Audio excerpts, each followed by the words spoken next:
সাহাবী জিজ্ঞাসা করতেছে, ইয়া রাসূলুল্লাহ আউসিনি, আমাকে একটু ওসিয়ত করেন, উপদেশ করেন। নবী করিম সাল্লাল্লাহু আলাইহি সাল্লাম বলেছেন, তোমার জন্য উপদেশ হলো লা তাগদাব, গোসা করবে না। সাহাবী চিন্তা করলেন, আরে কি একটা কথা হলো, এটা একটা আমল হলো নি, গোসা করো না, তুমি এতবার সুবহানাল্লাহ বলিও, এই দোয়াটা পড়িও, এরকম কিছু হয়তো হবে। নবীজি এটা কি বললেন? তখন বললেন, আবার বললেন, ইয়া রাসূলুল্লাহ আউসিনি, আমাকে একটু ওসিয়ত করেন। নবী করিম সাল্লাল্লাহু আলাইহি সাল্লাম আবারও তাকে বললেন, দ্বিতীয় দফায়ও তোমার জন্য ওসিয়ত হলো লা তাগদাব, গোসা করবা না, বদমেজাজি দেখাবা না। আবার ওসিয়ত চাইলেন, একই ওসিয়ত করলেন। কারণ নবীজি বুঝতে পেরেছেন যে এই রোগটার মধ্যে বদমেজাজির রোগ আছে, এজন্য তাকে ওই ট্রিটমেন্ট দিয়েছেন। অন্য একটা হাদিসে আছে, রাসূল করিম সাল্লাল্লাহু আলাইহি সাল্লাম একজনকে বলেছেন, লা তাগদাব ওয়ালাকাল জান্নাহ, রাগ করো না, জান্নাত তোমার। রাগ করো না, জান্নাত তোমার। ভাইরা আমার, যত সহজে বলে ফেললাম, একটু চিন্তা করেন তো কথাটা কত ওজনী।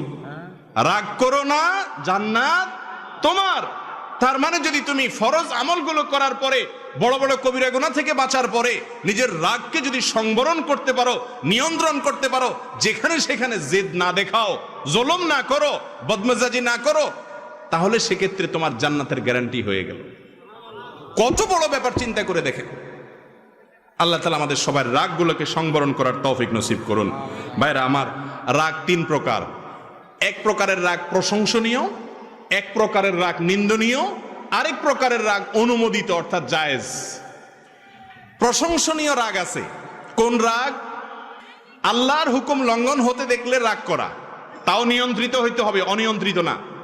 ছেলে নামাজ পড়ে না, মা বাপ তুলে গালি দিলেন, এ রাগ কি প্রশংসনীয় হবে? ছেলে নামাজ পড়ে না, চোখ মুখ লাল হয়ে যাবে, রাগান্বিত হয়ে যাবেন, এটা প্রশংসনীয়। কিন্তু রাগান্বিত হয়ে যদি মুখ দিয়ে গালি বাইর হয়ে যায়, তাহলে শেষ, অনিয়ন্ত্রিত হয়ে গেল, ডায়রিয়ার রোগী। কথা বুঝতে পারছেন? অতএব রাগকে নিয়ন্ত্রণ করার মধ্যে প্রশংসা, রাগ করলে প্রশংসনীয় তখন রাগ হবে যেই রাগ হবে আল্লাহর কোন নির্দেশ লঙ্ঘন হলে। প্রিয় নবী করিম সাল্লাল্লাহু আলাইহি সাল্লাম কখনো সাধারণত রাগ করতেন না। একবার সাহাবা একরাম যে কোনো একটা মামলায় নবী করিম সাল্লাল্লাহু আলাইহি সাল্লাম রায় ঘোষণা করবেন বা করছেন, দণ্ড ঘোষণা করেছেন। যার জন্য দণ্ড ঘোষণা করছেন, অন্যরা বুদ্ধি করে সম্ভবত ওসামা ইবনে যায়েদ রাদিয়াল্লাহু তাআলাকে পাঠাইছেন যে তুমি একটু সুপারিশ করো রাসূলের কাছে যায়। রাসূল আকরাম সাল্লাল্লাহু আলাইহি সাল্লাম এই কথা শুনে অগ্নিশর্মা হয়ে গেলেন, তার মুখ লাল হয়ে গেল রাগে। আল্লাহর নির্দেশ আমি বাস্তবায়ন করছি, আল্লাহর শাস্তি দণ্ডের ঘোষণা দিয়েছি, আমাকে এই জায়গায় এসে সুপারিশ করতেছো তোমরা? আল্লাহর দণ্ড থেকে সরে যাবো আমি? তার মানে আল্লাহর আদেশের বিরুদ্ধে কেউ যাবে, এই কথা শুনলে চোখের সামনে দেখলে রাগ হয়ে যেতেন কিনে, কিন্তু রাগে লাল হয়ে যেতেন, কাউকে খারাপ কথা বলতেন। এখন তো রাগ হলে এক নম্বরের কাজ হলো গালি, আর যদি গায়ে একটু জোর থাকে তাহলে হাত। ঠিক না বে ঠিক? ভাইরা আমার, এ দাপট সারা জীবন থাকবে না। যুবক ভাইরা আমার, এ শক্তি সারা জীবন থাকবে না। যৌবন কালটা ভাইরে ওয়ান টাইম, জীবনে একবার আসে, চলে যায়, আর আসবে না। যৌবন কালে জুলুম করবেন, পশুর মতো আচরণ করবেন, সমাজে বিশৃঙ্খলা করবেন, অশান্তি করবেন, সন্ত্রাস করবেন, মানুষকে কষ্ট দিবেন, বদমেজাজি দেখাবেন, গায়ের জোর খাটাবেন, মাস্তানি করবেন, প্রভাব খাটাবেন। আল্লাহ রাব্বুল আলামিন সবকিছু দেখছেন। ছাড় দেন কিন্তু ছেড়ে দিবেন না। ছাড় দেন আমার মালিক, কিন্তু ছেড়ে দিবেন না। সাবধান। প্রশংসনীয় রাগ হলো আল্লাহর হুকুম নষ্ট হতে দেখলে, অন্যায় দেখলে রাগ করা। তবে সবচেয়ে বেশি রাগ করবেন নিজের বিরুদ্ধে। একদিন ফজর নামাজ পড়তে পারেন নাই, ঘুম থেকে উঠতে পারেন নাই, অলসতা এসে গেছিল, ঘুম থেকে উঠার পরে নিজের প্রতি জেদ করে, রাগ করে নিজেকে নিজে শাস্তি দেন, ঠিক আছে আজকে তাহলে এর প্রতিবাদ স্বরূপ আমার দ্বারা কেন নামাজ ছুটলো, এর প্রতিবাদ স্বরূপ আগামী 24 ঘন্টা ফেসবুক ব্যবহার করব। হাসতেছেন দেখি, হাসির কথা না তো। যুবকদের জন্য ফেসবুকে রেস্ট্রিকশন আসা, এটা কিন্তু অনেক বিশাল বড় একটা শাস্তি। এটা বিশাল বড় একটা শাস্তি। ওই যে আমেরিকার প্রেসিডেন্ট ট্রাম্পের ফেসবুক টেসবুক সব বন্ধ করে দিছে না কত ঘন্টার জন্য? ওই বেটা বুঝতেছে দুনিয়াটা কি। আমাদেরও এখন যুবক ভাইদের যদি ফেসবুক, টুইটার, ইউটিউব সব বন্ধ করে দেয়, আমরা দম বন্ধ হয়ে আসবে, ঠিক না? কথার কথা বললাম।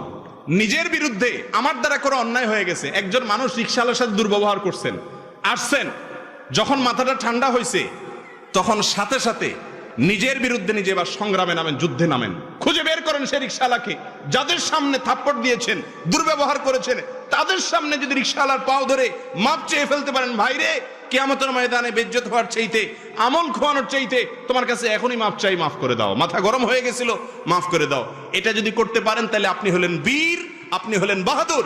মানুষ আপনাকে বলতে পারে আপনি ভেদা, কিন্তু আল্লাহর খাতায় এটা হলো সবচেয়ে বড় বীরত্বের পরিচয়। আল্লাহ তাআলা আমাদের সবাইকে মানুষ হওয়ার তৌফিক দান করুন।